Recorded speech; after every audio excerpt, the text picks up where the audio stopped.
Hoje você consegue dar velocidade na profusão do seu nome, assim, eu acho que você consegue encurtar 10 anos em 2, fazendo um bom trabalho de branding, de posicionamento, de criação de autoridade, você consegue produzir o mesmo resultado que no passado você levaria 10, 15 anos. De alguma forma eu usei isso a meu favor. Eu não tenho o legado familiar. Eu tive alguma inspiração, óbvio, mas eu não tinha ninguém na família que tinha escritório de advocacia. Não tinha um barco já navegando que eu pudesse entrar. Então eu tive que colocar o meu barco na água, né? A maioria, assim, dos advogados, da galera mesmo que faz o direito no todo, eles são muito engessados com o ambiente físico tradicional, né? Porque às vezes na cabeça deles o digital, eles têm que ser aqueles marqueteiros. O digital não se restringe à infoprodução. Começa por aí. A gente fala do digital, não necessariamente você tem que vender um curso gravado. Cara, é um universo sem fronteiras. Você pode utilizar para várias formas. Hoje, quem não está no digital não existe. Eu também acho que há alguns processos que você não consegue encurtar, que naturalmente você precisa passar. Não tem outro caminho. Fala galera, sejam bem-vindos ao KiwiCast, o podcast da KiwiFi. Eu sou o Marcelo Gualberto. Eu sou Bruna Rodrigues. E pra quem não conhece, o KiwiCast é o podcast que traz toda semana pessoas que fazem dinheiro através do marketing digital. E se você quer aprender com um expert em direito como aumentar o seu reconhecimento através do digital, fica aqui porque esse episódio é pra você. Hoje nós temos um convidado que está aqui pela segunda vez. Com mais de 16 anos de experiência na advocacia criminal, ele é especialista em compliance e gestão de riscos. Há 5 anos atrás, ele viu a oportunidade no digital de potencializar seus resultados e fortalecer sua marca pessoal, se tornando uma referência no nicho jurídico. Já foram centenas de alunos que puderam se especializar em assuntos jurídicos com ele, e chegou o nosso momento de saber o que é que ele aprendeu a unir a advocacia tradicional com o poder do marketing digital e descobrir suas estratégias para ter sucesso no online. Bruninha hoje vai dar bom, a gente já sabe, né, Bruninha? Com certeza. O cara tá aqui pela segunda vez, não é por acaso, Não. Vamos tirar tudo que dá, não é? Boa, let's go. Então vamos chamar ele? Quem será? Seja muito bem-vindo, André Coura. Pessoal, muito obrigado. Prazer imenso estar aqui com vocês pela segunda vez. Marcelo, Bruna, obrigado pelo convite. Sempre uma honra estar na casa KiwiFi aqui. Pois bem. A honra é toda nossa. E olha só, André, você vem do direito e se especializou em advocacia criminal. O que te levou, o que te atraiu, né, pro direito, na verdade, voltando assim um pouco no seu passado, e ainda mais, o que te fez se especializar nessa área especificamente? Boa. Pois é, assim, eu não sei muito bem o que me levou pro direito, não. Ok. Tem histórico familiar, né? O meu pai, ele sempre foi servidor público, então o direito está muito ligado com o serviço público, né? Eu sou de uma família de servidores públicos, mas ninguém na minha família advogou, não tinha nenhum advogado na minha família. Meu pai advogou muito pouco tempo depois de se formar, mas logo entrou no serviço público, então não tinha um legado familiar. Eu acredito que certamente influenciou de alguma forma, né? Mas, enfim, aquela época a gente ainda é meio adolescente quando faz vestibular, né? Então, cara, fui meio por rumo mesmo. Okay. Mas tive a sorte de me encontrar, de me descobrir, né? E não sempre trabalhei com advocacia criminal. A verdade é essa, né? Eu tenho, como o Marcelo apresentou, eu tenho quase 16 anos de atividade profissional na advocacia, mas nem todo esse tempo foi dedicado exclusivamente para a advocacia criminal, né?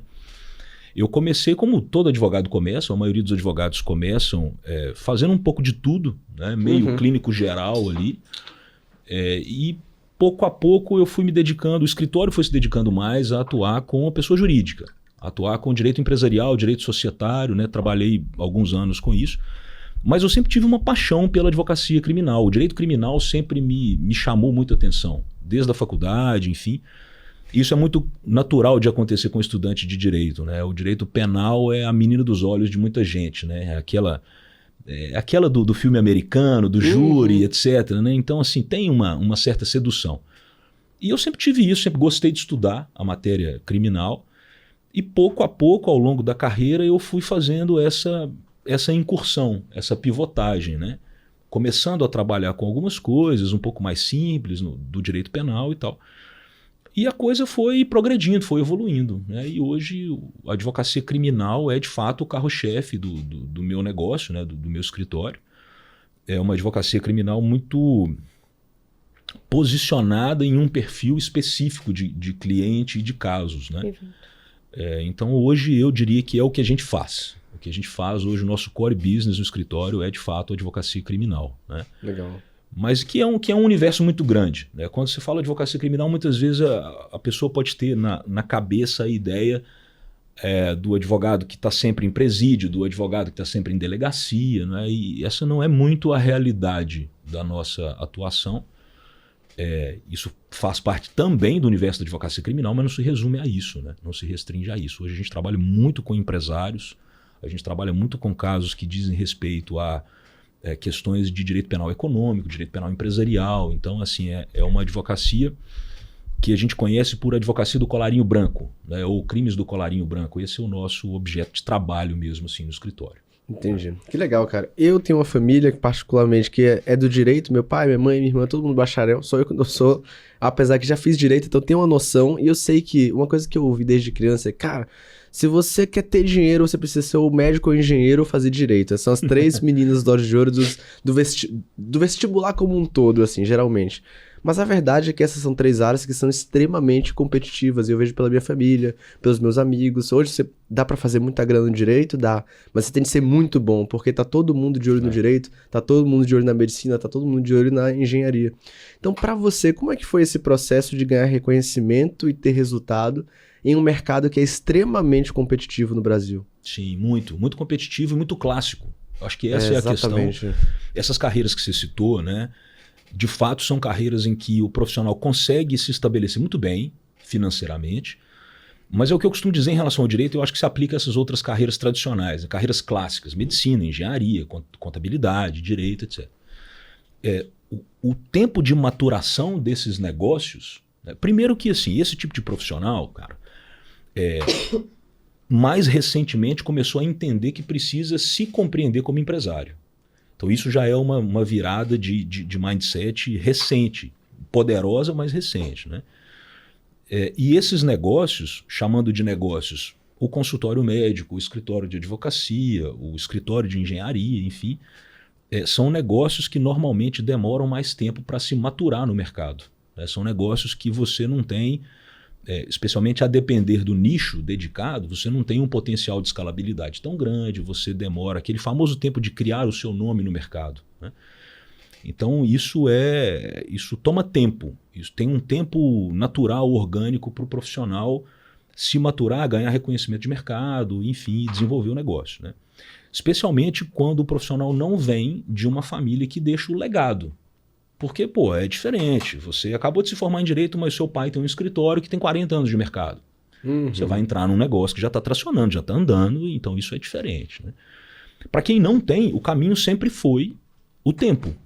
O tempo. Um bom trabalho, buscar resultados e, com o passar do tempo, o seu nome vai se disseminando no mercado, um cliente fala para o outro, que fala para o outro, boca a boca, enfim, que ainda é muito importante na advocacia, especialmente no modelo de negócio que eu tenho. Mas era só isso que tinha, né? E mais modernamente, esse universo digital, essa profusão do digital, né, e a democratização do digital tornou-se uma ferramenta muito importante para fazer isso. Hoje você consegue dar velocidade na profusão do seu nome, assim, eu acho que você consegue encurtar 10 anos em 2, fazendo um bom trabalho de branding, de posicionamento, de criação de autoridade, você consegue produzir o mesmo resultado que no passado você levaria 10, 15 anos de reconhecimento de mercado, de difusão do seu nome. E hoje você consegue encurtar esse caminho, né? E de alguma forma eu usei isso a meu favor. Né? De alguma forma eu usei isso a meu favor para construir esse caminho de autoridade, de reconhecimento de mercado, né? E tentar levar o meu nome para mais longe, porque eu não tenho o legado familiar. Eu tive alguma inspiração, óbvio, mas, como eu disse, quando comecei eu não tinha ninguém na família que tinha escritório de advocacia. Não tinha não tinha um barco já navegando que eu pudesse entrar. Então eu tive que colocar o meu barco na água, né? Sim. Então foi difícil. Foram anos difíceis os primeiros anos, né? Especialmente porque não existia essa conversa do digital. Lá uma escadinha, atrás, né? É uma escadinha. Processo longo, processo longo. Foi para mim. Eu acho que para quem eventualmente está começando hoje, pode ser um pouco mais curto, mas também acho, né, o outro lado da moeda, né? Eu também acho que há alguns processos que você não consegue encurtar, que naturalmente você precisa passar, né? E hoje são os dois lados da mesma moeda. A internet é um negócio fascinante porque ela tem ferramentas, oportunidades, coisas maravilhosas, mas ela tem alguns riscos também. E um dos riscos que eu acho que é muito fácil você se seduzir por ideias de sucesso instantâneo. Isso é um risco que a internet traz, que o digital traz. É fato. E eu acho que é um risco que deve ser evitado. Então, assim, e estou dizendo, obviamente, na minha área, porque tem negócios e nichos que, de fato, você consegue estabelecer um sucesso estrondoso em um ano. Mas no direito, não. No direito, não. Pelo menos eu não acredito nessa ideia. Perfeito. E pegando o gancho que você começou a falar sobre o digital, em que momento dessa sua jornada você, de fato, entrou e você resolveu ficar, né? Porque você está aí há uns 4, 5 anos já nesse mercado. Como é que foi isso? Eu... Talvez em 2018 eu tenha tido a minha primeira experiência no digital como infoprodutor. Né? Eu vou chamar de vendedor, como oferecer no mercado algum produto de informação. Mas eu já estava lá, mas sem muita referência. Eu estava lá, e quando eu digo eu estava lá, eu estou dizendo eu estava no Instagram. Eu produzia de alguma forma conteúdo, mas sem saber muito bem para quem, por quê, como, muito ainda assim... entendendo aquela ferramenta como algo de exposição pessoal, então tinha ainda um certo, não sei, desconforto, como é que isso funciona, para quem que eu estou mostrando isso, o que eu mostro e tal. Então era um negócio muito tateando no escuro, né? Em 2018 eu efetivamente comecei eu tive uma primeira experiência de vender algo online, né? De vender conhecimento online. E comecei a engatinhar, comecei a entender o que estava acontecendo. Para mim era um fenômeno novo, assim. Para mim não, até então era inconcebível a ideia de poder vender conhecimento para alguém na internet. Né? Eu era professor universitário, então de alguma forma eu já vendia conhecimento, mas no modelo tradicional, né? Recebia R$46 por hora a aula. Então, olha, mas tá uma hora boa comprada média. Mas se você pensar que eu fiz uma live aula de 1 hora e fiz mais de R$1.500, que era metade do meu salário do mês como professor, né? E isso para mim foi um evento paradigmático. Sim. Ali me deu eu falei, porra, tem alguma coisa acontecendo. Faz o cara questionar. Não tem outro caminho. Eu dou aula para 6 turmas de segunda a sexta. Caramba. Cada turma com 35 alunos e ganho R$3.500, R$4.000 e que, eu fiz uma live e ganhei metade do meu salário no mês. Como que pode, né, cara? E aquilo fica ressoando na cabeça, né, cara? Assim, ali eu entendi que havia uma nova forma de economia acontecendo, né? Que me deixou curioso, deixou eu entender isso aqui melhor e tal. E daí para frente eu fiz alguns projetos, né? Eu rodei alguns projetos assim de infoprodução, alguns solo, alguns com coprodução, e fui mesclando isso, assim. Eu não diria que eu me transformei num infoprodutor. Tá? A verdade é essa. Produzi, vendi curso, vendi mentoria, faço isso ainda até hoje, mas nunca deixei de ser um advogado de fato. A advocacia nunca deixou de ser o meu business número 1. Mas ali começou uma descoberta muito interessante em relação ao universo digital e para mim particularmente, eu entendi que podia usar aquilo como uma ferramenta de construção e potencialização de branding, de autoridade. O que para mim refletiu de forma muito positiva na minha atividade profissional, que é a advocacia. Faz todo sentido. Pelo menos você teve essa visão de ser aberto a algo novo, né? A maioria, assim, dos advogados, da galera mesmo que faz o direito num todo, eles são muito engessados com o ambiente físico tradicional, né? Então é bem complicado para eles até ter essa outra visão do digital. Porque às vezes na cabeça deles o digital eles têm que ser aqueles marqueteiros, sabe? Que faz dancinha do TikTok. E há outro tipo de visão que a gente consegue trazer para essa área também dentro do digital. É mais usar ela como um potencializador mesmo, até para a marca, que nem foi o seu caso. Sim, né? Total. O digital ele não se restringe à infoprodução. Perfeito. Começa por aí, assim. A gente fala do digital, não necessariamente você tem que vender um curso gravado. Não necessariamente você tem que fazer um lançamento. Não necessariamente você tem que, vender uma mentoria. Cara, é um universo sem fronteiras. Você pode utilizar para várias formas, algumas congregadas ou juntas, ou só uma coisa. Mas fato é que, assim, hoje quem não está no digital não existe no mundo. Nós estamos caminhando para um mercado em que as pessoas, se não estão buscando produtos e serviços no digital, elas vão ao digital para validar esses produtos e serviços. Para ver melhor, para ver de perto. Quer dizer, existe. Quem que é esse cara? Como é que ele é? O que ele faz? Sabe? Tem essa... E isso é muito próprio do ser humano, né? O ser humano quer ver. Ele quer saber o que é. E especialmente os novos consumidores do mercado, seja de produtos, seja de serviços, né, a gente caminha para uma realidade de mercado em que as pessoas consomem pela internet. Sim. Se torna uma vitrine, você se torna uma vitrine ali para as pessoas. Você é o seu principal produto. Perfeito. A real é essa. Então, se ou você tem um produto e vende esse produto, que pode ser um produto físico, pode ser conhecimento. No caso do infoprodutor, você está vendendo transformação, conhecimento, etc. Ou você é o produto. Sim. E não há nada de errado em ser o produto, né? Tem aquela brincadeira de que quando você não está vendendo o produto é você. Não? E, de fato, isso não precisa ser uma coisa ruim.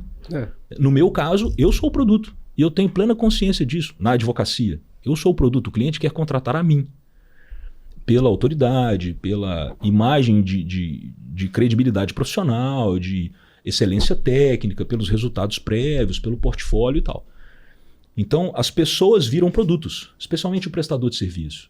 Né? Então, pegando ali o engenheiro, o médico. Cara, você quer ver um exemplo que foge do jurídico? O mercado da medicina. Eu vejo isso direto. A minha esposa é médica, então eu vejo muito também o mercado da medicina. Os médicos se transformaram nas estrelas do seu próprio produto. Então, quanto mais repercussão o cara tem, e óbvio, né, quando eu digo isso, eu não estou dizendo da pessoa se expor a qualquer custo. Mas quanto mais repercussão você tem, quanto mais solidez de imagem você passa, quanto mais forte o branding, mais caro você consegue faturar o seu produto. Que no final das contas é você, é a sua hora de trabalho. Perfeito. Né? Então eu penso muito sobre isso também, sobre como o digital não engessa. E a maioria dos profissionais são engessados, como você disse, Bruno. A maioria. Ou por desconhecimento, ou por algum tradicionalismo, penso eu que muito por preconceito.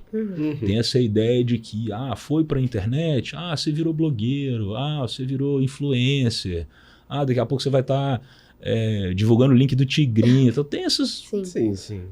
E na verdade, cara, é uma grande vitrine. A gente está sendo canal de visto, aquisição, né? Canal de aquisição. Canal de aquisição de lead, a verdade é essa. Perfeito. Agora, uma coisa que é super legal, a gente já repetiu algumas vezes aqui, mas aqui para nós que estamos aqui semanalmente batendo papo com a galera, é ver a evolução do mercado. Então, um dia a gente estava falando aqui de oferta e copy para vender, hoje a gente está falando de time comercial. Um dia a gente estava falando sobre o pessoal construindo suas primeiras equipes e hoje a gente está falando de gestão e liderança real para alguns players que têm dezenas de colaboradores. E por acaso hoje a gente tem a oportunidade de falar com você, que é um advogado que vem de um mercado tradicional, mas que tem um pé no digital e consegue atuar até mesmo prestando serviço para pessoas do mercado digital. Sim. Então eu queria aproveitar essa oportunidade, André, para entender o que é que te levou a ter o interesse não só na área criminal, mas também se especializar em compliance, que é um assunto que poucas pessoas, eu acredito, vão entender. Talvez a gente entenda mais um pouco por causa da QIFI, né, que a gente está vivendo bastante desse momento. Mas primeiro, explica para a galera o que é compliance, qual é a importância dela, por que você se envolveu com isso e talvez até como é que o produtor digital pode ficar atento em relação a isso. Legal. Vamos lá, sim, vamos... O que é compliance? Né? Se a gente for simplificar essa ideia, compliance é conformidade. Então, toda empresa precisa se adequar a determinados níveis de conformidade legal. Isso para evitar problemas de ordem tributária, trabalhista, de responsabilidade e criminal, inclusive. Então, quando a gente fala compliance, a gente está querendo dizer estar em conformidade com algo. Então, uma empresa que tem compliance, né, e óbvio isso varia conforme o tamanho da empresa, o tamanho do projeto e o nicho de atividade da empresa, né? Então, por exemplo, a QIFI certamente tem um programa de compliance estruturado que vai determinar que, olha, a gente tem que ter cuidado com a nossa cadeia de produção, com a nossa cadeia de fornecedores, a gente não aceita se relacionar com fornecedores que estejam, exemplo, investigados por práticas de corrupção, etc. O que a empresa está dizendo para o mercado quando ela tem um determinado nível de conformidade? Eu sou uma empresa séria e que é seguro fazer negócio comigo. Isso eleva o valor de mercado da empresa e, obviamente, protege os sócios. Coloca os sócios num ambiente de maior segurança jurídica. Só que isso não precisa ser só nas grandes empresas. Todas as empresas, e ainda que a empresa seja uma pessoa só, a empresa ela precisa de um nível de conformidade. Então, no aspecto micro, quando a gente fala compliance, a gente está falando de segurança jurídica para a operação. É isso.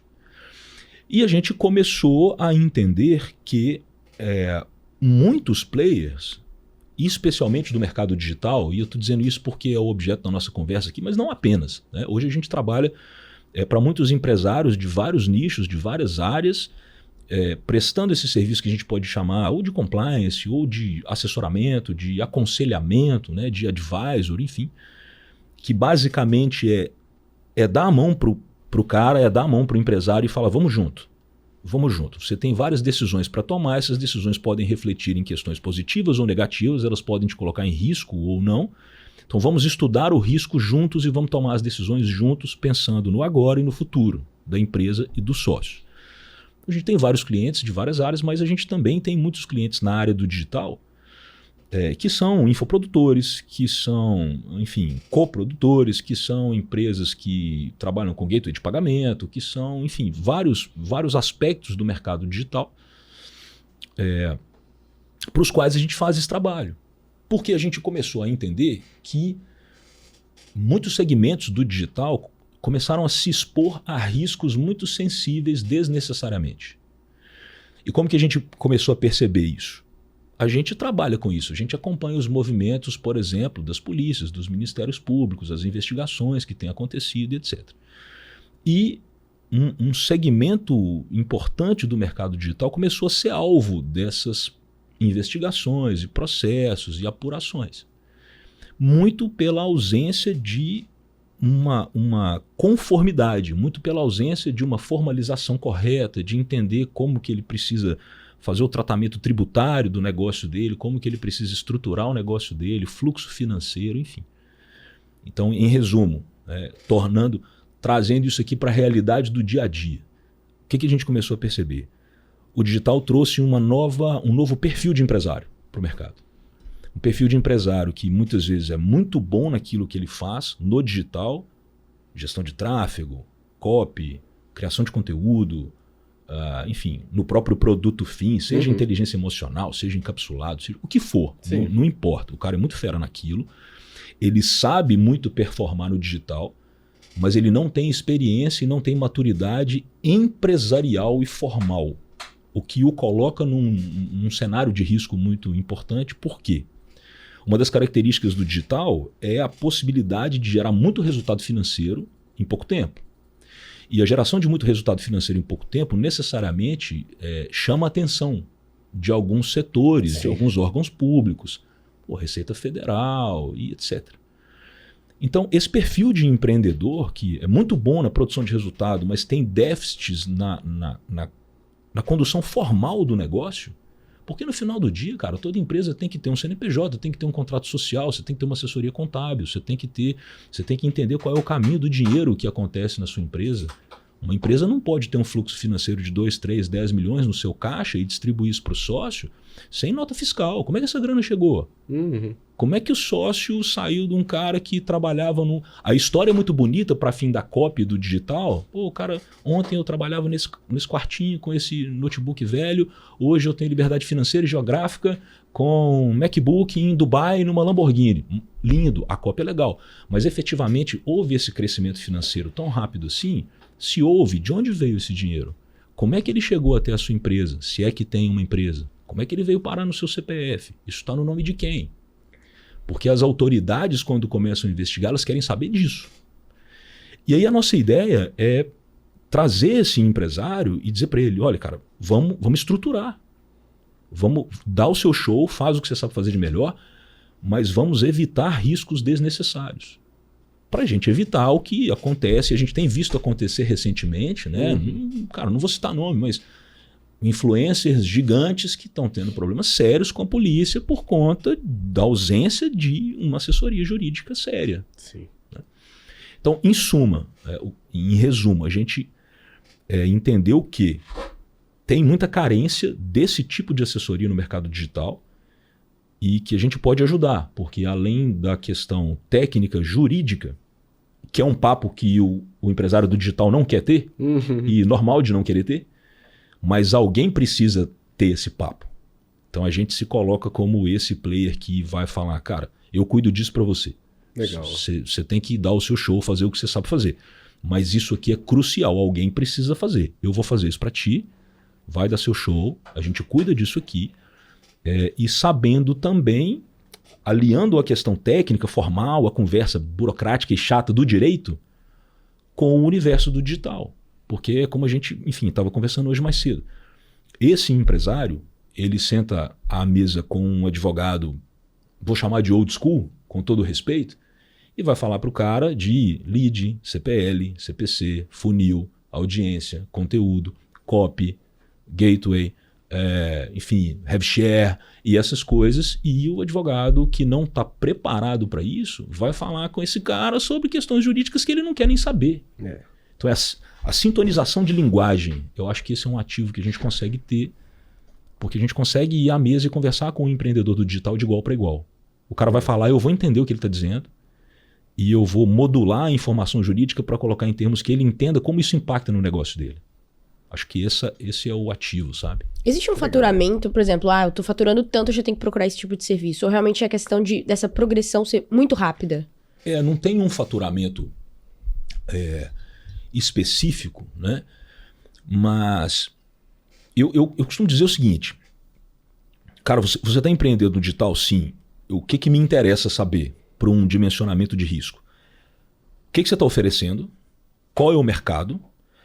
Quais os fatores que são red flags para a gente? E tem alguns mercados que são red flag, tem alguns fluxos financeiros que são red flag, tem alguns países onde há fluxo financeiro que são red flags. Entender a operação do empreendedor, preciso conhecer a operação e entender os números. Porque dependendo do caso, determinado número pode ser irrelevante, mas dependendo do caso pode ser absolutamente relevante. Então, assim, não tem um padrão em que a gente encaixe e fala, cara, a partir daqui você precisa. Né? O plano ideal seria que todo empreendedor já começasse com pelo menos um CNPJ constituído. Okay. No mínimo, porque você está fazendo uma atividade empresarial ali. Mas eu vendo e-book, eu vendo... Cara, não interessa o que você vende. Se você vende, você tem faturamento. Se você tem faturamento, você está gerando rendimento tributável. Se você está gerando rendimento tributável, necessariamente você vai ter que pagar imposto sobre ele, como pessoa física ou como pessoa jurídica. Não há a opção de não pagar imposto. Não há opção legal de não pagar imposto. E o imposto como pessoa física é muito mais caro do que o imposto como pessoa jurídica. Só por essa justificativa já faz sentido, já é suficiente para o cara ter uma pessoa jurídica. E se o cara soubesse que e-book se enquadra em livro tem uma alíquota ainda menor do imposto, né? Aí ele não ficaria no CPF. Mas o pessoal não tá ligado nisso, porque estão se preocupando com outras áreas do business, que é o fluxo de caixa, e eles só caem na real, tipo, cara, eu preciso estruturar a minha base, uma parte jurídica, lá pra frente, quando o problema já engrossou na maior parte do tempo, porque poucas pessoas têm essa consciência de antecipar e evitar um possível problema, né? No digital a gente resolve o problema quando ele já tá pegando fogo. Agora me tira uma dúvida, André. Pensando que a maior parte da nossa audiência são empreendedores iniciais, que tipo de risco jurídico esse tipo de empreendedor inicial no digital tende a subestimar, mas que ele já deveria estar de olho, como, por exemplo, abrir um CNPJ ao invés de um CPF? Eu acho que... Legal isso. Eu reforço. Eu acho que todo mundo deveria começar com um CNPJ já constituído. Por quê? Cara, isso é relativamente barato, né? Não é caro abrir uma empresa no Brasil. Você pode dizer que é burocrático e etc., que é chato, que é demorado. Até já foi muito mais. Hoje é muito mais prático fazer isso, né? Então eu diria que esse é o mínimo. Essa é a base. Não é proibitivo. Não é caro. Qualquer contabilidade minimamente competente vai fazer isso rápido. Né? E isso já dá um tom de segurança muito melhor, porque só de você ter um CNPJ, e sem entrar em detalhes muito técnicos, mas assim, você cria uma segunda pessoa diferente da pessoa do sócio. Então você afasta do sócio, pelo menos em princípio, uma responsabilidade patrimonial por aquilo. O patrimônio da empresa é diferente do patrimônio do sócio. Só por isso. Um segundo aspecto que é vantajoso. Quando você tem um CNPJ por trás da operação, para o mercado você transmite mais credibilidade. Tem uma empresa ali, não é um cara que está fazendo, é uma empresa constituída. Então isso dá um tom de credibilidade maior. Você tem a questão tributária também, que só ela, para mim, já seria o suficiente para o cara entender que ele precisa de um CNPJ. Né? Na pessoa física, via de regra e sem entrar em questões chatas e técnicas, mas assim, a gente deve pagar 27,5% de imposto de renda sobre tudo que a gente ganha, vamos colocar nesses termos. Da pessoa jurídica, não. Você tem uma tributação muito mais favorável. Se for do Simples Nacional, por exemplo, enfim, a tributação vai orbitar em torno de 5%, às vezes 9%, 10%, depende. Então, cara, não tem justificativa, né? Para mim, isso já é o início da conversa de que não tem muita desculpa de não fazer do jeito certo, logo no início, né? E óbvio que a gente vai considerando camadas de risco a depender do nicho também, cara. Assim, a gente sabe, por exemplo, que tem nichos que atraem um grande risco e que estão sendo assim, a bola da vez para esse papo que a gente está tendo aqui de gestão de risco, de compliance. Então, por exemplo, bets e iGaming. Esse é um setor muito quente, muito assim, delicado e que tem atraído muitos players, né? Porque, obviamente, tem um fluxo financeiro muito interessante, mas é um setor muito delicado. A gente tem visto recorrentemente e a gente trabalha para vários players que infelizmente estão envolvidos em investigações policiais, em processos criminais, em função de atuarem nesse mercado, né? Questões tributárias, porque a questão tributária ela não é só o dever tributo, né? A partir de um determinado momento, aquela dívida tributária ela pode se transformar numa questão criminal, de sonegação fiscal e etc. Então, o que eu diria? Assim, não tem um ponto de corte específico. O que o empreendedor tem que considerar é o seguinte. E, de fato, normalmente o empresário ele pensa na última linha da planilha, né, cara? Ele está preocupado com o faturamento. Uhum. Legal. Mas chega num momento em que ele precisa entender que ele tem uma empresa. E ter uma empresa significa cuidar de todas as coisas, inclusive aquelas que não são tão prazerosas como o faturamento, como vender. Geralmente o cara é apaixonado pelo que ele faz e pela venda, pela conversão. Beleza, e o resto? Você tem que fazer, você tem equipe, você tem que fazer gestão de RH. Você tem que ter uma contabilidade para fazer suas declarações, imprimir guia, etc. Você tem que ter alguém que cuida da parte operacional. Você tem que ter alguém que cuida da parte jurídica. Essa é a questão, né? Então eu penso que o que o cara tem que ter em mente, o que o empreendedor tem que ter em mente é lucrar é ótimo. Só que lucrar do jeito certo é melhor ainda. E lucrar sem ter ninguém para te encher o saco depois é perfeito. Exato. A gente vive um contexto no Brasil e quem é empresário, quem é empreendedor vai entender muito bem o que eu estou dizendo, cara. Nós estamos caminhando para um cenário muito delicado em que entre todas as aspas eu digo isso, enriquecer no Brasil começou a virar crime. Então, assim, o cara produz grande resultado financeiro, ele é um grande candidato a ser investigado por algo. E o mercado digital é um contexto que as autoridades não conhecem bem. Então, assim, de novo, eu vou construir um exemplo besta, tá? Mas você pega um cara ali que é delegado da Polícia Federal, 52 anos de idade. É um cara que, não vou dizer que é velho, mas ele não é da mesma geração do moleque de 22 que está fazendo 10 milhões por ano com o digital. Como é que você explica para esse cara que uma pessoa de 22 anos, que não tem um legado patrimonial familiar, construiu um patrimônio de 50 milhões em 2, 3 anos? Justificar na cabeça desse cara. Se você não tiver documento para explicar como isso aconteceu, você é um forte candidato a ser investigado criminalmente por isso. Uhum. A pergunta é, de onde veio esse dinheiro? Exato. Ah, não, mas eu vendi... Não, peraí, você vendeu o PDF? Você fez 50 milhões vendendo PDF? E às vezes fez mesmo. A gente sabe. Às vezes fez. Pô, isso pro mercado digital é super natural. Às vezes fez. Mas fez do jeito certo?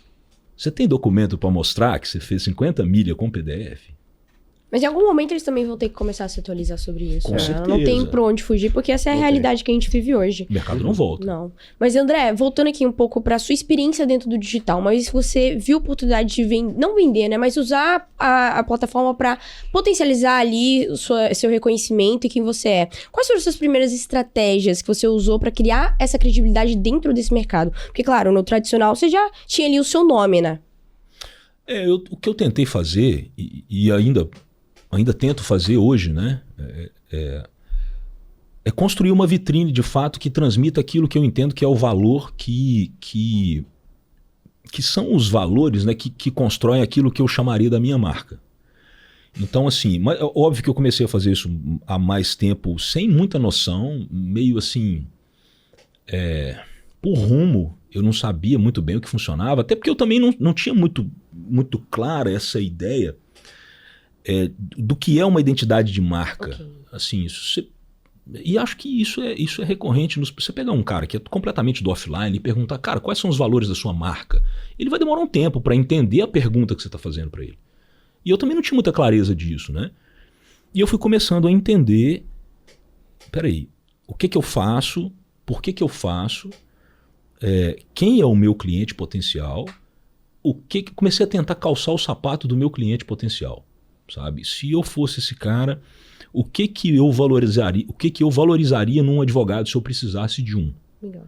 O que eu consigo colocar aqui como simbologia de credibilidade, de seriedade, de excelência profissional, de resultado, etc. Eu comecei a refletir sobre isso e venho tentando traduzir isso em conteúdo. E aí compreendendo o conteúdo de forma ampla, né?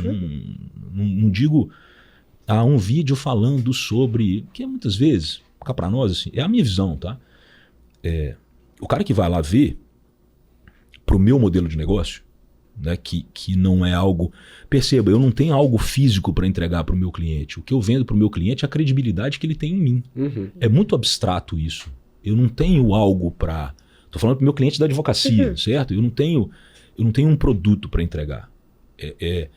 Eu vendo a ideia de uma solução para um negócio muito grave que ele está vivendo. Eu vendo a credibilidade, eu vendo a aposta de que ele está contratando um cara que tem musculatura, que tem capacidade, tem experiência para encaminhar uma solução para aquilo que ele precisa. Isso é muito vago. E por que alguém compraria isso? Porque reconhece esses valores em elementos simbólicos. Se for pensar, sabe, eu não tenho como chegar lá e vou fazer um vídeo... 4 riscos que você tem que ter no processo de lavagem. O cara não quer saber disso. Sim. O cliente final ele não quer saber disso e eventualmente até os parceiros profissionais, porque eles já sabem disso. Então eu comecei a refletir sobre o que eu poderia mostrar ali que trouxesse, que agregasse a ideia de uma marca forte. E aí eu comecei a me dedicar mais a colocar questões de rotina profissional, questões de experiências profissionais, resultados, portfólio e tal. E isso vem funcionando em alguma medida, assim. Acho que consegui consolidar uma autoridade digital que inclusive traz outros parceiros, outros advogados. Vêm, fazem contato, trazem questões para a gente trabalhar em parceria, fazem indicações. Né? Eu acredito isso muito a essa imagem construída no digital de uma certa autoridade, porque muitos nem me conhecem. Né? Agora, uma coisa que eu percebo do mercado é que aqui nós já entrevistamos alguns advogados, não foram muitos, mas alguns. Mas é um nicho que claramente ainda tem bastante resistência para aparecer online, se posicionar online. Às vezes até mais do que o médico, que também é um nicho que tem uma resistência para penetrar essa bolha. Tava até conversando com o Saf, eu lembro da experiência lá de Dubai, quando ele faturou os primeiros 10 milhões na QIFI. Hoje já faturou alguns milhões a mais. E ele tava falando que para ele no início foi muito, muito difícil. Porque primeiro, lá atrás, 5 anos atrás mais ou menos, não tava ninguém acostumado a ver um advogado online. E ele também é um cara que ele quebra o padrão, né? Porque nem sempre ele tá de terno, ele é mais jovem, então ele ainda ia realmente de encontro. Então ele fala, cara, às vezes o advogado que compra o meu serviço é aquele advogado que ele nem tá advogando, às vezes ele tá fazendo Uber, ele tá trabalhando de outra coisa, mas ele tá sofrendo a dor que boa parte do mercado tá sofrendo e não tá falando. Porque ele não tá conseguindo bons casos, ele não consegue se vender.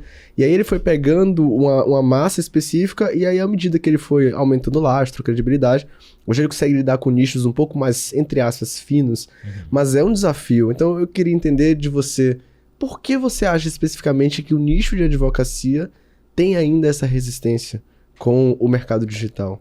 Eu acho que é muito cultural, cara. Eu acho que é muito cultural. O advogado, O advogado é um profissional prepotente, a verdade é essa. A gente é educado com um certo feeling de que o que a gente faz é mais sério do que o que os outros fazem. Olha só. No final das contas, né, assim, qualquer questão, na última medida, ela vai parar no judiciário. Então a gente meio que se acha a bolacha mais recheada do pacote, como se eu não precisasse, sabe? Assim, não, se o cara quiser, ele que venha até mim. Né? Existe um pouco dessa empáfia profissional, existe um pouco dessa prepotência, existe um pouco desse desconhecimento sobre o mercado digital, existe um pouco conservadorismo mesmo, eu acho, porque também é o seguinte, tem um fator até psicológico que eu acredito isso, sabe? Não é todo mundo que tem o conforto de estar aqui olhando para uma câmera, falando para não sei quantas mil ou milhões de pessoas que eventualmente vão assistir aquilo. Tem gente que tem dificuldade de se comunicar, tem gente que tem, às vezes são ótimos profissionais, mas não conseguem fazer esse trato, né, essa exposição. Então eu acredito muito a isso, cara. Eu acho que é um conservadorismo, uma questão cultural que ainda está sendo vencida, né? E um preconceito grande, o que a gente comentou há pouco tempo, assim, foi pro digital, virou blogueiro, foi pro digital, virou influencer. Quase como se você, se está no digital, automaticamente deixou de fazer aquilo que você tem como profissão, o que é uma idiotice, né, cara? Tem muito disso ainda, mas também preciso fazer o meia-culpa que tem muito advogado. Isso tem em toda a profissão, não só na advocacia, mas tem muito advogado que vai para o digital e envergonha toda uma classe profissional, cara. Vai para o digital para efetivamente fazer coisas ridículas ridículas para nós, tá? E eu digo isso sem nenhum preconceito. Porque às vezes fazer dancinha no TikTok, apontando e tal, pode ser uma puta ferramenta de venda e de performance para outros nichos. Para nós não é. Então um cara que vai fazer que se presta esse tipo de papel no digital, ele tá não só jogando contra si, mas jogando contra a classe. E aí, normalmente, as pessoas veem aquilo e falam, cara, eu jamais vou fazer isso, e confunde isso com estar no digital. Estar no digital não é fazer isso. Estar no digital é carregar para o online tão bem quanto aquilo que você construiu no offline. Será que também tem aquele pensamento de, como é que eu vou tratar esse conhecimento tão técnico e tão complexo dentro desse ambiente online? Porque, querendo ou não, quando você traz algo tão complexo assim, você tem que encontrar novas habilidades de trazer aquilo para ser um assunto mais, como é que eu posso dizer? Didático, acessível, didático, sabe? Acho que tem total, porque são coisas muito técnicas mesmo. A gente lida com questões muito técnicas, assim, tem coisas que... e às vezes você não vai conseguir traduzir. Uhum. Da mesma forma como o médico tem questões técnicas que ele não vai conseguir traduzir. E a pergunta é, será que precisa? Tem coisa que não precisa, cara. Você também não precisa depende do público que você quer atingir. Se você quer falar com advogados, você não precisa mudar ali a sua linguagem. Exato. Mas se você quer alcançar outro tipo de público, talvez você tenha que fazer essa transição. Você tem que fazer essa modulação com base naquilo que você criou como estratégia. Para mim, a comunicação ela sempre precisa ser parametrizada por algumas questões, dentre elas, quem é o seu interlocutor, para quem que você está falando e qual é o objetivo da sua comunicação. Okay. Então, cara, eu vou falar para advogados. Beleza, eu posso me permitir ser mais técnico, eu posso me permitir não traduzir determinados termos, porque o meu interlocutor entende o que eu estou dizendo. A gente fala a mesma língua, a gente está no mesmo universo semântico, dá para a gente se entender. Se eu quero falar com o público final... eu vou precisar traduzir. E aí o cara precisa, óbvio, trazendo isso para a realidade do advogado, ele precisa entender se faz sentido para ele conversar com o público final. Porque às vezes não faz sentido. Sim. Na real, às vezes não faz sentido. Tá? No meu caso, a minha criação de autoridade, eu vou chamar assim, né, no digital e, enfim, principalmente no Instagram, ela é muito mais voltada para o meu colega advogado do que para o público final. Porque o meu público final não é o cara que vai me acionar pelo Instagram. Eu não chego no meu cliente ideal, não é o cara que vai estar, rodando, mandando DM, e cara, e aí eu preciso... Não vai, esquece. Eu conheço o meu cliente. Meu cliente não chega para mim assim. A minha prospecção é diferente, a minha conversão é diferente, o meu onboarding é diferente, o meu cliente ideal não chega assim. Mas os colegas se impactam por isso e trazem oportunidades de clientes ideais que vão entrar no meu fluxo de prospecção, de conversão, de LTV, enfim. Sacou? Então, o advogado precisa entender. Agora, se eu vendesse outro serviço na advocacia, exemplo, se eu vendesse um serviço para consumidores, indenização por voo perdido, bagagem extraviada, essas coisas, sabe? Aí é outro universo. Quero fazer volume, eu quero escala na advocacia. Cara, aí a minha comunicação tem que ser com o público final. Aí eu posso pensar em criar um personagem, doutor do voo, e trazer para um lado mais cômico, Legal. sabe? Traduzir aquelas informações. Olha, você sabe 3 direitos que você tem se o seu voo for cancelado. Sabe o conteúdo do topo de funil? Sim. Mas aí faz sentido falar com o público final. No meu caso, não. Eu estou vendendo um serviço que é hiper complexo, de alto ticket, para um cara que é mais instruído, que está num contexto hiper delicado, hiper complexo. Esse cara, eu não vou tratar sobre isso na DM do Instagram. Sim. Uhum. Esse cara quer conversar comigo numa reunião, no mínimo, de videoconferência. Muitas vezes presencial. Legal. Sabe? Dada a delicadeza da questão. Então, para mim, faz mais sentido falar com a minha classe profissional, para me colocar como autoridade perante eles e para que eles me indiquem ou para que eles tragam questões para fazer em parceria conosco no escritório. De quebra, acidentalmente, acabo criando também uma vitrine que é impactante de alguma forma para o cliente final. Se ele for lá, e normalmente vai, mas não vai para me contratar, ele vai para validar uma indicação que ele já teve minha. E no final também se torna o seu diferencial saber sobre o digital, que nem a gente estava conversando ali na mesa, né? Você une o útil, também é o agradável ali. A sua profissão com o digital, isso faz uma coisa muito maior dentro da sua profissão ali, do que você está fazendo. Nos ajuda muito, porque, especialmente com esse perfil de empreendedor, né? Sim.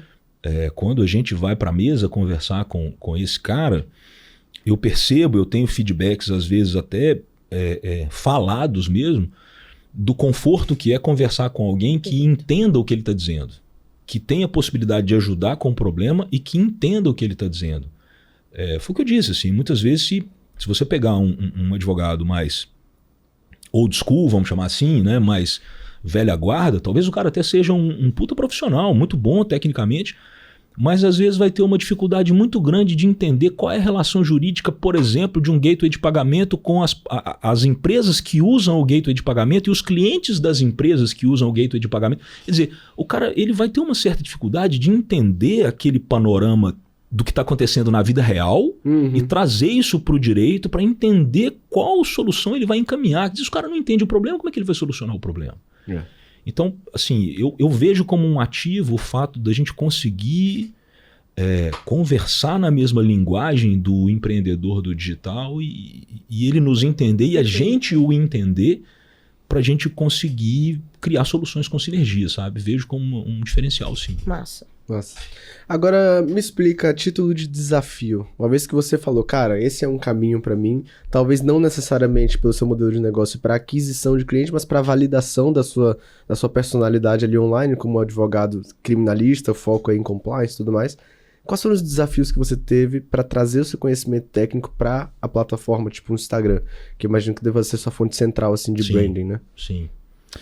Eu acho que, assim, o desafio primário, eu acho que ele foi, e que eu acho que hoje em grande medida tá superado, né?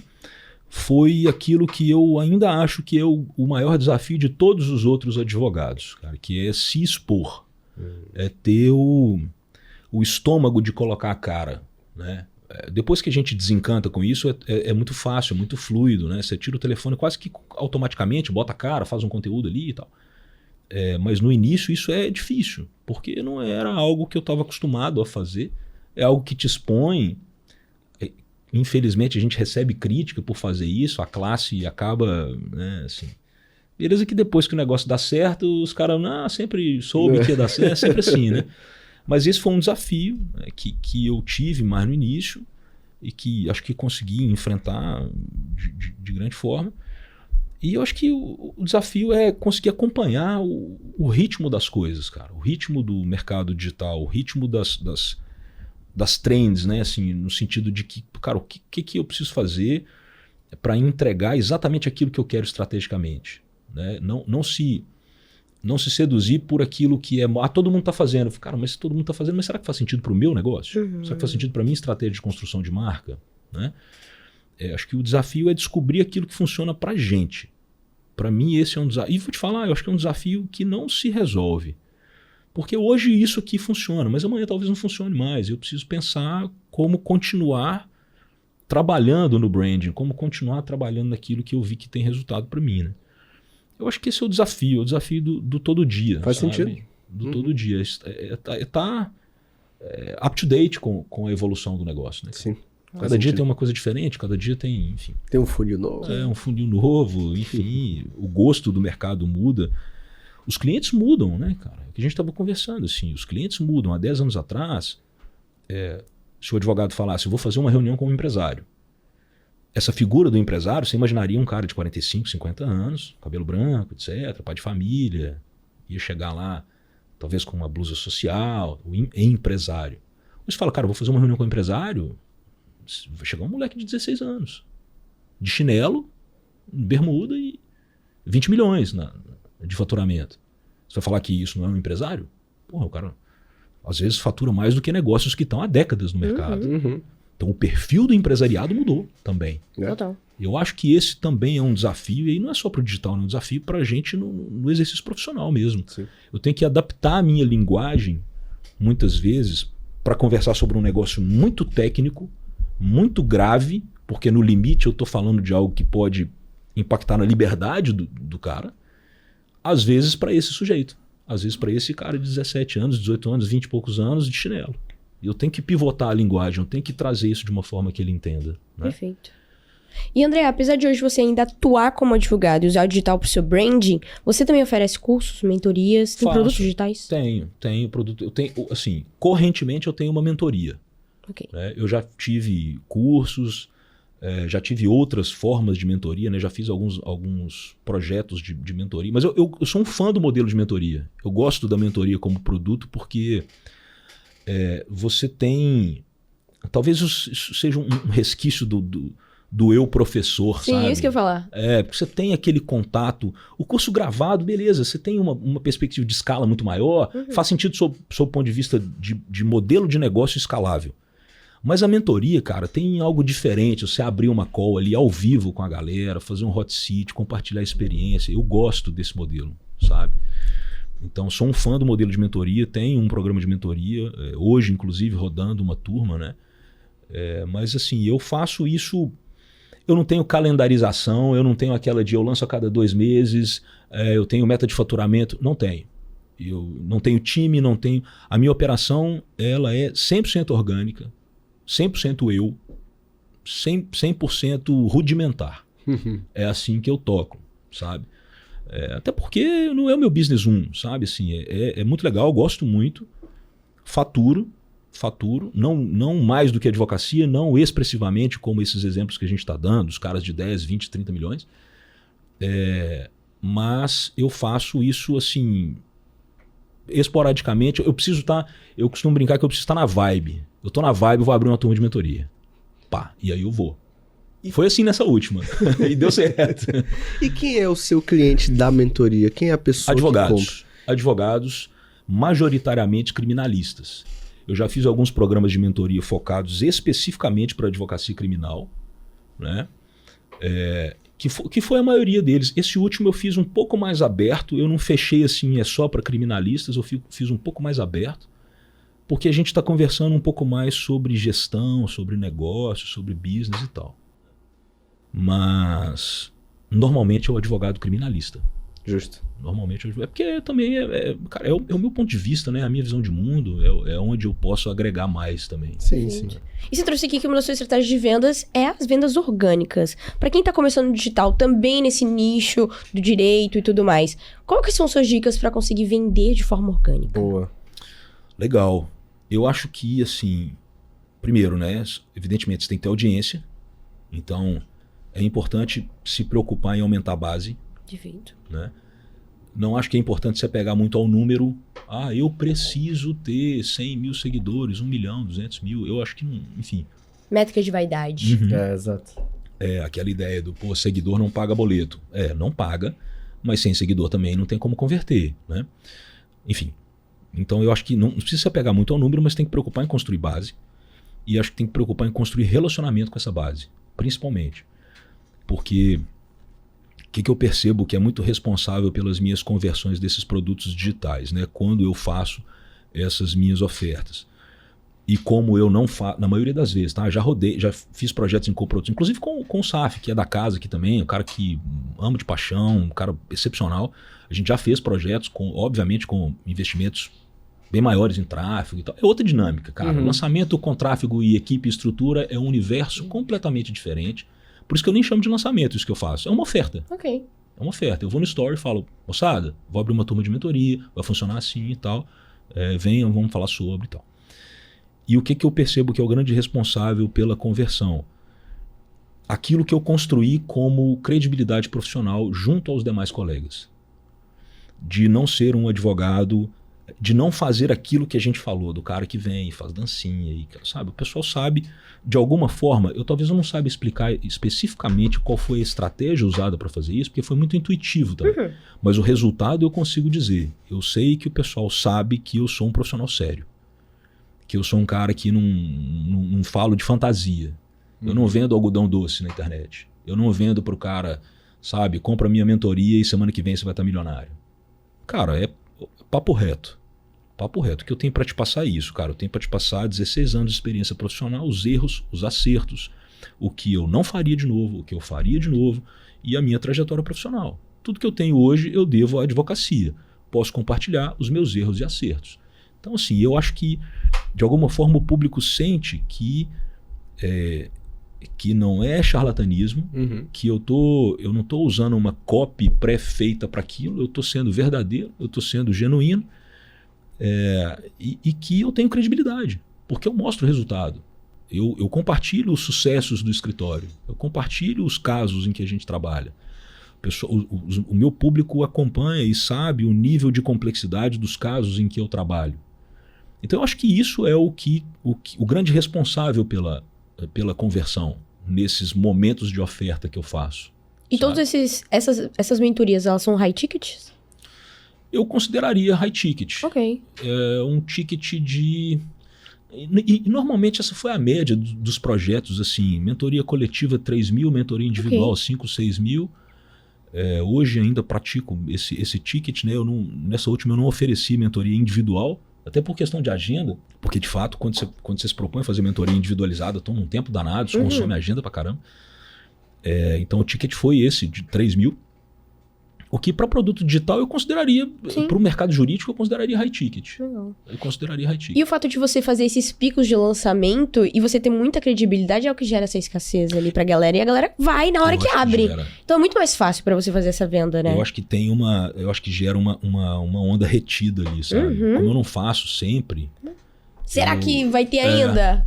Eu acho que quando abre, tem sim um pico de conversão. Massa. É claro que nas proporções daquilo que é a minha realidade nesse mercado, mas tem sim um pico de parece que fica contido ali. Legal. Né? Então dá tempo de represar o interesse do pessoal até abrir uma próxima e tal. Então, Perfeito. de fato, seria uma estratégiazinha de abertura orgânica, né? Eu acho que sim, funciona como isso mesmo. Massa! Que legal, cara. Que bate-papo fácil, né, Bruninha? Sim, Super foi maduro muito e sobre um verdade. tema que eu acho que nunca tinham falado aqui Não, especificamente de super compliance. relevante, né, pra Muito galera. legal, cara. Agora a gente tá chegando aqui no momento do nosso podcast que a gente adora, que é o bate-bola jogo rápido. Boa. Onde a gente joga uma pergunta pra você e você responde de volta com uma palavra ou, no máximo, uma frase. Primeiro Boa. que vem na sua cabeça. Fechou. Então, Bruninha, manda a primeira. Let's go, ó. Uma habilidade indispensável para advogados que querem se destacar no digital. Comunicação. Melhor maneira de construir confiança no digital. Integridade. A maior vantagem de usar o digital para advogados.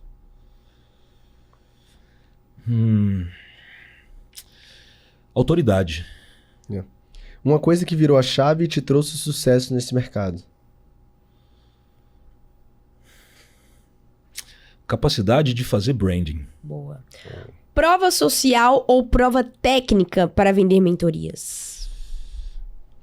Boa, hein? Essa é foda, hein? Pode ser as duas também, né? A resposta ideal é depende, né? Justo. Como todo bom advogado. Mas assim, prioritariamente, para mentoria, eu acho que prova social. Perfeito. Para mentoria, prova social. E pra finalizar, melhor dica pra quem quer evitar problemas jurídicos no digital.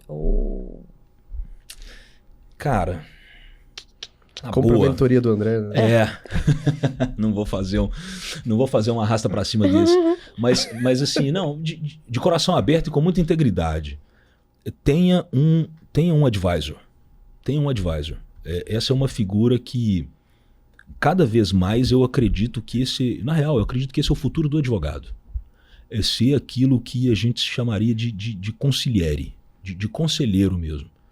Então, você que é empresário do digital, tenha um conselheiro, tenha um advisor. Aquele cara que vai te dar a mão e te ajudar a tomar decisões que vão ser decisões divisoras de águas na sua operação. Acho que isso é o fundamental, cara. Perfeito. Que legal, Show cara. de bola. Que bate-papo gostoso. A gente já né, sabia, né, não, Marcelo? Sabíamos, muito bom, cara. Incrível, mas olha só, André, antes da gente finalizar nosso episódio, a gente costuma fazer uma perguntinha um pouco reflexiva. Quero saber se você topa responder. Bora. Então, let's go. O que você gostaria de ter escutado lá no teu começo do digital, que hoje você pode estar passando pra galera que tá entrando no mercado? Não se preocupe muito com a opinião dos outros. Perfeito. Isso é algo que eu gostaria de ter escutado de alguém lá atrás. Porque eu descobri isso. E demorou. E foi doloroso. Então não se preocupe muito com a opinião dos outros, cara. Se você tem um produto, você tem um negócio, você tem algo que você acredita, testou, validou, vai embora. Vai embora. Pegou? Espero que sim. Papo reto, né, Bruninho? É isso, Papo é isso que a reto. gente gosta. E agora sim, né? O que E nós agora temos aí? presentinhos QFI, ó, pra você, pra primeira dama que está ali nos bastidores mais uns mimos. assistindo. Vocês são Mimos muito QFI pra gentis. você. Obrigado, galera. Espero que tenha espaço na mala. Nossa, que coisa linda. Ela lá atrás tá. Ela gostou, né? A esposa gostou. São os Galera, obrigado, mimos. pessoal. Vocês são demais. Tamo Boa. junto. Isso é pra agradecer sua presença, por você ter vindo aqui compartilhando tanto conteúdo super inovador para o nosso nicho, Verdade. que eu tenho certeza que pra muita gente vai fazer a diferença. Tenho certeza também que a galera vai querer continuar te acompanhando, principalmente pra poder se proteger e evitar pepino lá na frente. É, Então, bom. já deixa aí suas redes sociais pro pessoal poder te acompanhar, André. Me acham fácil no Instagram. @a.coura. @a.coura. Estou sempre à disposição de todos. Sempre à disposição. Se precisarem bater um papo, enfim, conversar sobre ou digital, ou sobre direito, ou sobre compliance, sobre advocacia, contem comigo. Estou à disposição de vocês. Boa. Que maravilha. E Bruninha, pra quem ficou com a gente até o final e aproveitou esse episódio, o que é que eles têm que fazer? Que o lovers que ficaram aqui até o final, que eu tenho certeza absoluta que vocês ficaram, já deixem aquele super like, comentem aqui os insights valiosíssimos que vocês pegaram com o nosso querido André Coura. Comentaram, então agora se inscreva no nosso canal e ative o sininho, hein? Pra vocês não ficarem de fora de nenhum novo episódio que sair aqui do QuickCast. E aquele ponto bem importante que você já sabe, ô Marcelo, aonde a gente se vê? A gente se vê no próximo QCast, é um compromisso e eu vejo todos vocês lá. Valeu! Tchau.